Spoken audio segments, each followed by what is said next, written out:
मैंने एक बहस में समाजवादी पार्टी से कहा, मैंने कहा तो बताओ कि आखिर आपका विकास कहां है। उत्तर प्रदेश के अंदर 25 करोड़ जनता के विकास के बारे में इनके पास कोई कार्य योजना नहीं थी। कार्य योजना होती भी कैसे, उस समय के मुख्यमंत्री 12 बजे सो करके उठते थे, 12 बजे सो के उठते थे, 2 बजे तक तैयार होते थे, 4 बजे उनकी मित्र मंडली आ जाती थी, उसके बाद मित्र मंडली के साथ उनकी अलग ही टीम अपनी काम करने लगती थी। तो प्रदेश के लिए तो उनके पास समय था ही नहीं। और चाचा वसूली में बड़े माहिर थे, कोई नियुक्ति निकलती थी, महाभारत के सारे रिश्ते वसूली में निकल पड़ते थे।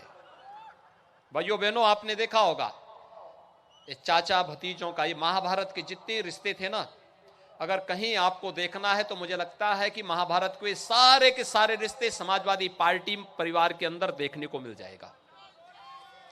और इसीलिए मैं धन्यवाद दूंगा श्रीमती अपर्णा यादव को कि उन्होंने समय रहते वहां से अपने को अलग कर दिया और भारतीय जनता पार्टी की राष्ट्र आराधना के इस यज्ञ के साथ जुड़ गए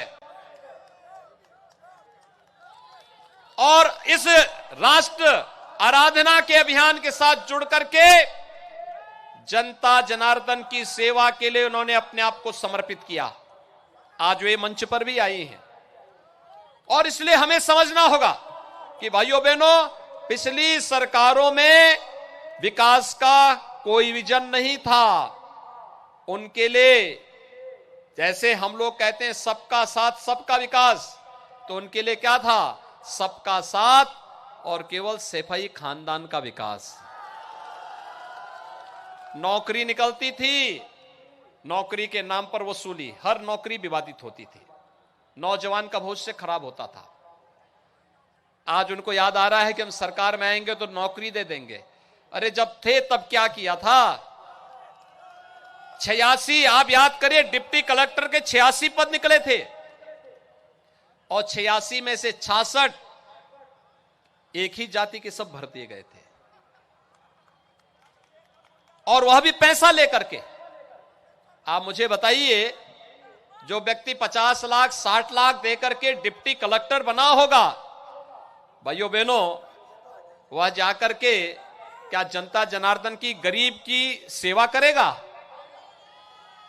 हमें कितनी मशक्कत करनी पड़ी, कितने लोगों को मुझे बर्खास्त करना पड़ा, कितने लोगों के खिलाफ कार्रवाई करनी पड़ी।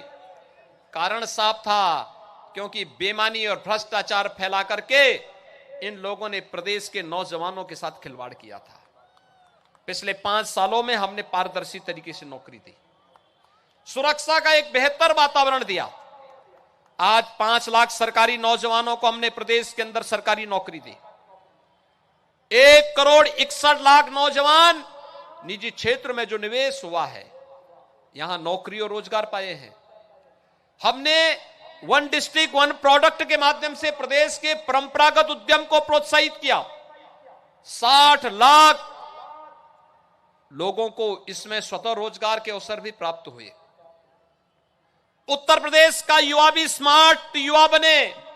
लखनऊ तो स्मार्ट सिटी बनी रही है, लेकिन उत्तर प्रदेश का युवा भी स्मार्ट युवा बने, इसके लिए हम लोगों ने 1 करोड़ युवाओं को स्मार्टफोन और टैबलेट देने के कार्यक्रम को आगे बढ़ाया है। और भाइयों बहनों, 35,000 से अधिक युवाओं को अकेले लखनऊ के अंदर टैबलेट और स्मार्टफोन मिले हैं। 35,000 से अधिक, 1 करोड़ युवाओं को हम दे रहे हैं। समाजवादी पार्टी ने चुनाव आयोग को शिकायत कर दी कि उत्तर प्रदेश के युवाओं को देने की आवश्यकता ही नहीं, ये इसको रोक लगानी चाहिए।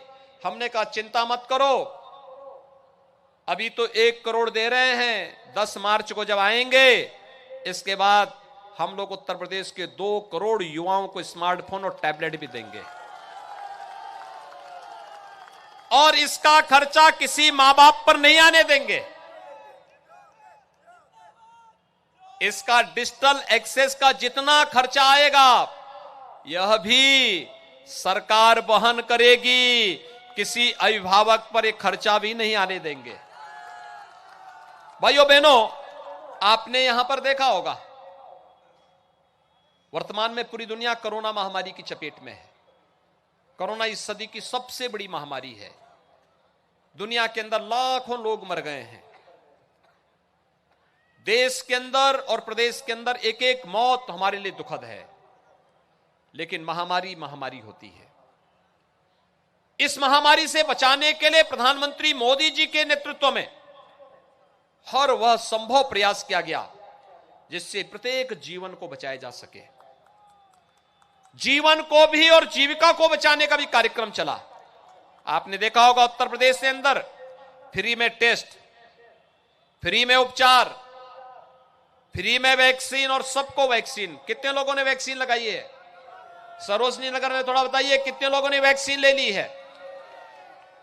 वैक्सीन लेने वाले ज्यादा लोग हैं, यानी 100% लोगों ने पहली डोज ले ली है।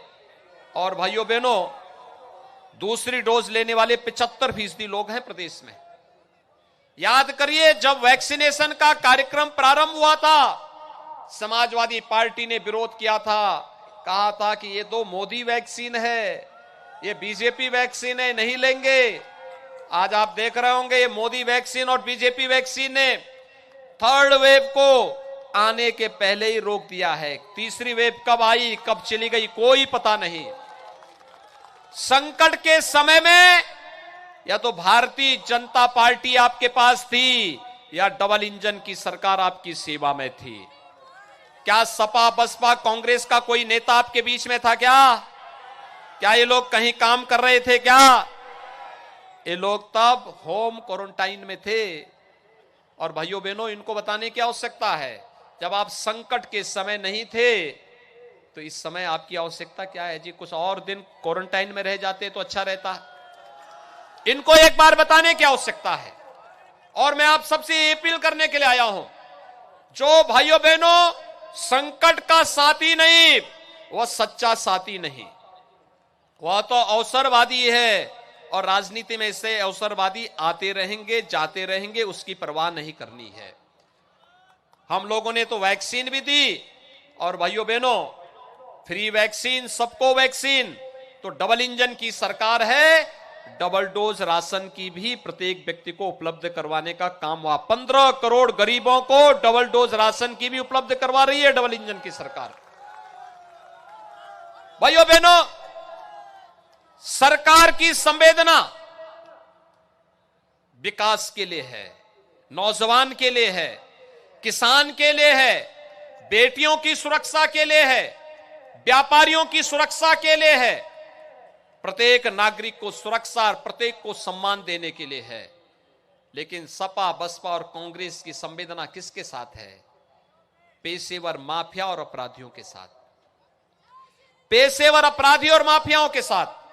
आपने कैराना में देखा होगा समाजवादी पार्टी के प्रत्याशी कौन है, रामपुर में उनके प्रत्याशी कौन है, और मऊ में कौन है। सीधे से नहीं दे रहे हैं तो बैकडोर से उन्हीं माफियाओं को टिकट देकर के फिर से प्रदेश को दंगा और आतंक के भय की ओर ले जाना चाहते हैं। लेकिन घबराने की आवश्यकता नहीं, सरकार बीजेपी की ही आ रही है, धूम धड़ाके से आ रही है। 80 बनाम 20 का पूरा तय हो चुका है। 80% सीटें भारतीय जनता पार्टी जीत रही है। और मैंने तो इसीलिए प्रदेश भर के जितने भी बुलडोजर थे सबको अभी से मैंने मरम्मत के लिए काम पे लगा दिया है। मैंने कहा अगले एक महीने के अंदर इनको मरम्मत करके ठीक करो। इनकी आवश्यकता 10 मार्च के बाद पड़ेगी। और भाइयों बहनों, अब तो इस बुलडोजर पर हमने आर्टिफिशियल इंटेलिजेंस का भी एक उपकरण नया लगा लिया है। ढूंढ ढूंढ करके माफियाओं को ढूंढो और निसंकोच एक हाथ पर विकास की छड़ी और दूसरे हाथ पर बुलडोजर का स्टीयरिंग लेकर के पूरे प्रदेश के अंदर घूम पड़ो। हम विकास भी कराएंगे और माफिया प्रवृत्ति के तत्व जो इन 2-3 महीनों में फिर से अपना फन उठाने का कुत्सित प्रयास कर रहे हैं, इनको फिर से उनकी सही जगह भेजने का इंतजाम भी करेंगे। और इसी के लिए भाइयों बहनों, आज मैं आपके पास आया हूं।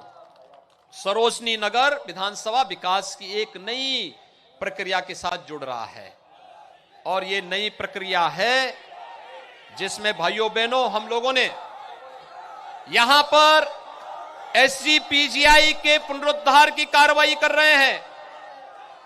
उत्तर प्रदेश का पहला पुलिस एंड फॉरेंसिक इंस्टीट्यूट की स्थापना भी इसी विधानसभा क्षेत्र में हम लोग कर रहे हैं, और देश की नेक्स्ट जनरेशन की ब्रह्मोस मिसाइल की निर्माण का इकाई भी यहीं पर स्थापित कर रहे हैं। 5000 नौजवानों का के लिए उसी में नौकरी मिल जाएगी। आज पूर्वांचल एक्सप्रेस हो या किसान पथ, सरोजनी नगर विधानसभा क्षेत्र उससे सर्वाधिक लाभान्वित हो रहा है। भाइयों बहनों, विकास और रोजगार के साथ साथ सुरक्षा सबसे बड़ा मुद्दा है। अगर सुरक्षा नहीं तो विकास की कोई सार्थकता नहीं। हम लोग विकास और सुरक्षा को एक साथ जोड़ करके चलते हैं। एक दंगा मुक्त प्रदेश, भय मुक्त प्रदेश, कर्फ्यू मुक्त प्रदेश, और एक ऐसा प्रदेश जो केवल विकास और सुशासन के मार्ग को नहीं, जिस प्रदेश को देश की अग्रणी अर्थव्यवस्था के रूप में स्थापित करने के कार्यक्रम को आगे बढ़ाना है। और उत्तर प्रदेश को अग्रणी अर्थव्यवस्था के रूप में स्थापित करने के लिए भारतीय जनता पार्टी को फिर एक बार 300 पार के लक्ष्य को प्रदान करना है। तो इसमें सरोजनी नगर सीट भी भारतीय जनता पार्टी को चाहिए। क्या आप लोग सभी सहमत हैं? 23 फरवरी को जब चुनाव होंगे तो 23 फरवरी के चुनाव में श्री राजेश्वर सिंह जी को भारी बहुमत से विजयी बना करके भेजेंगे। सभी लोग सहमत हैं? कमल चुनाव चिन्ह पर वोट दे करके एक अच्छी खासी नौकरी छोड़ करके वे आज सरोजनी नगर के लखनऊ का बेटा है और लखनऊ की सेवा के लिए, जनसेवा के लिए आपके बीच में आए हैं। क्या आप सभी सहमत हैं? उनको वोट देंगे, घर घर जाएंगे, क्योंकि उनके पास समय कम मिला है प्रचार करने का, और कम समय में एक एक घर तक पहुंचना। क्या आप सभी लोग जाएंगे? भाइयों बहनों, 23 फरवरी को होने वाले चुनाव में श्री राजेश्वर सिंह जी को सरोजनी नगर विधानसभा सीट पर भारी बहुमत से विजयी बनाने की अपील करने के लिए मैं आया हूं। आप सभी लोग मेरे साथ सहमत हैं? दोनों हाथ उठा करके बोलेंगे, भारत माता की, भारत माता की, भारत माता की। योगी आदित्यनाथ जी जिंदाबाद, योगी आदित्यनाथ जी राजेश्वर सिंह जिंदाबाद, पूज्य योगी आदित्यनाथ जी जिंदाबाद, योगी आदित्यनाथ जी राजेश्वर सिंह जिंदाबाद।